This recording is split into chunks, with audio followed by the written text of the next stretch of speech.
Okay, this is now section 17 in the Fool's journey through the major trance when he meets the star. This is the star, right? And let me mention first that I started making podcasts, which is like 30, 35-minute audio tracks. And I've made 3 up until today, and they're currently in the latest edition section to the tarot.ca, and I'm going to put them on iTunes sometime in September 2010, so you can look for them there, or you can go to the website and listen there. It's all about the tarot, and there's some explanation and description, and then I have the intention of there being a 10-15 minute discussion with somebody about a reading that they've done, and that appears in the middle of the podcast. So quite a lot about the tarot. So if we go back, if you remember the Wheel of Fortune, right, and back at that video I mentioned the idea of going round and round. So we've got up and down and cyclic change, and then with the Hanged Man the motion seemed to be going down, and you go back to here, this can be sunrise, noon, sunset and midnight. And so here the Hanged Man is taking us from sunset down to midnight, and then we're going to go back up the other side. Okay, so there's a Hanged Man. And at this point, before we've had the Star card, we've had the kind of darkness of death, right? And we've had the darkness of the devil and the bondage of the devil. And we've had the darkness of destruction with the Tower. But now with the Star, it's light, it's bright.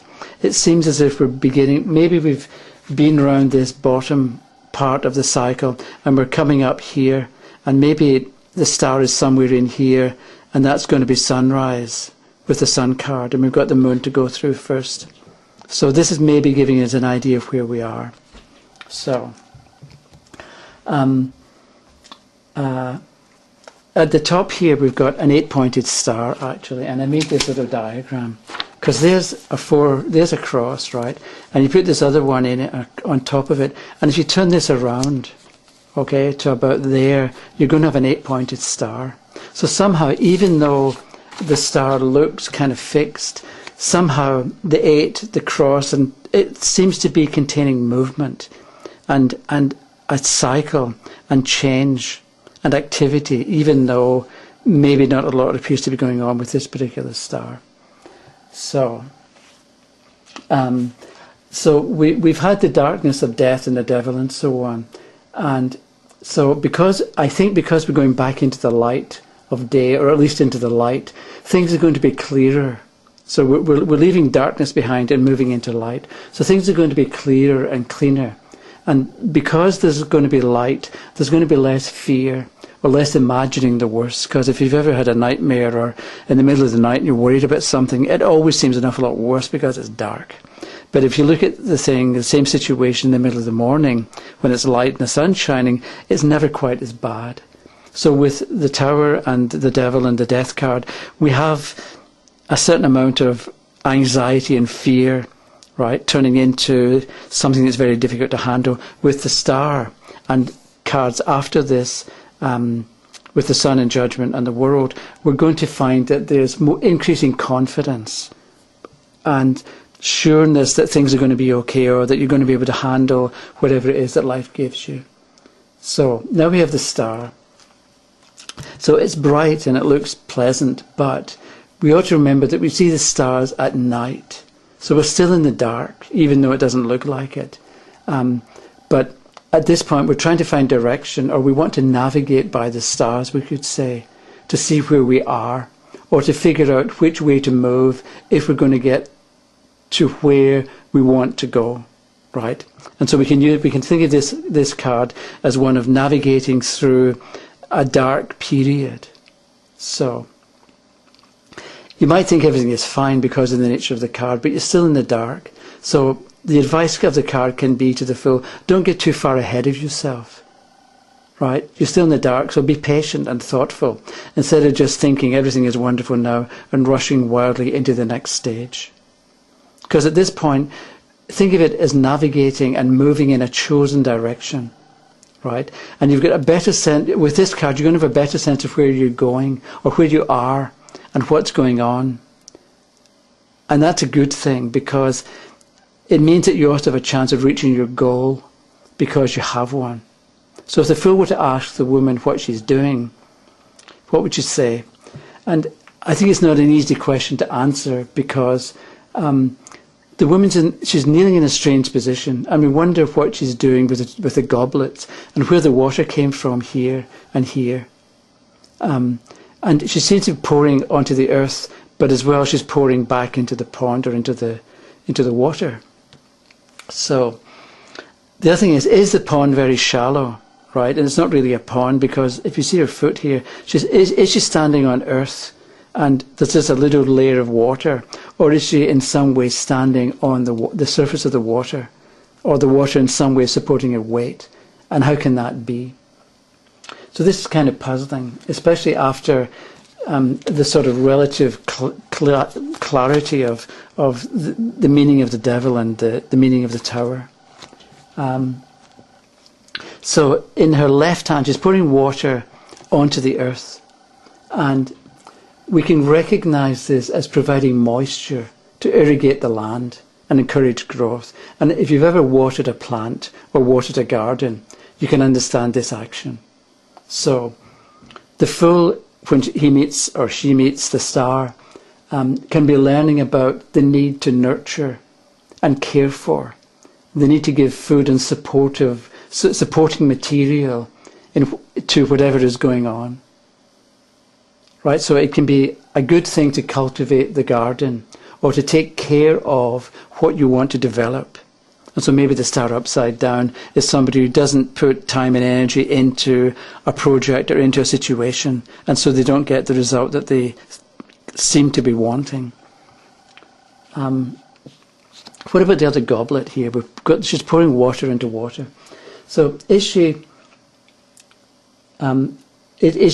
pouring water in, or is she looks as if she is, or is she drawing water out? Let's say she's pouring water in. Why is she doing this? Or maybe this is very shallow water, and she put the jug in sideways because there wasn't enough room to put it in upright. So it's just a kind of puzzle there. But if we look at it, you can decide for yourself whether this is a very shallow pond or whether it's actually quite deep and she's able to stand on it. So if we think that water is emotion,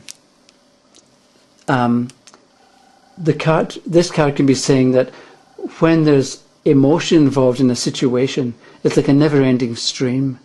And so there's a lot more of it than you might think. Because maybe this goblet represents or contains the emotion that the person wants to put into the project. And we should understand that emotion, because of its nature, really never runs out. So there's a huge amount of it, more than you might think. But at the same time, she's pouring water into the water, and that's agitating what's there and adding air and oxygen. So let's say this is just a shallow pool. Maybe it was stagnant water. And so what the star is doing is pouring water and air and oxygen into what is a stagnant pool and revitalizing it or making it come alive. So she's making the earth come alive by pouring water on it. She's also making the water come alive again. So if the fool asks, what are you? The star can say, I am revitalization, coming from vita, which is a Latin word that means life. So she's giving life or giving life back. And this is interesting, I think, and kind of logical as well, because if you think about the lack of life in the devil card, the couple are trapped and they're bound and they can't take action of their own choice. And the same way with the tower, the couple are being knocked out. There's destruction, right? So there's not a lot of free choice or free will or activity involved with this card either. So the idea of it being the beginning stage after a period of destruction. And so there's revitalization, and there's taking action after you couldn't with the devil, and there's renewing things after the destruction of the tower. But the tower and the devil are in the past. The situations they represent have changed now. And we've got different dynamics or a different energy operating with this card. So, and this can also show the importance of moving and taking action, because the woman is pouring water, right, left and right, and in two directions. So instead of waiting for or expecting things to happen, you get more or you get better results when you're involved or when you're engaged with the activity and with what's going on, rather than just being an observer.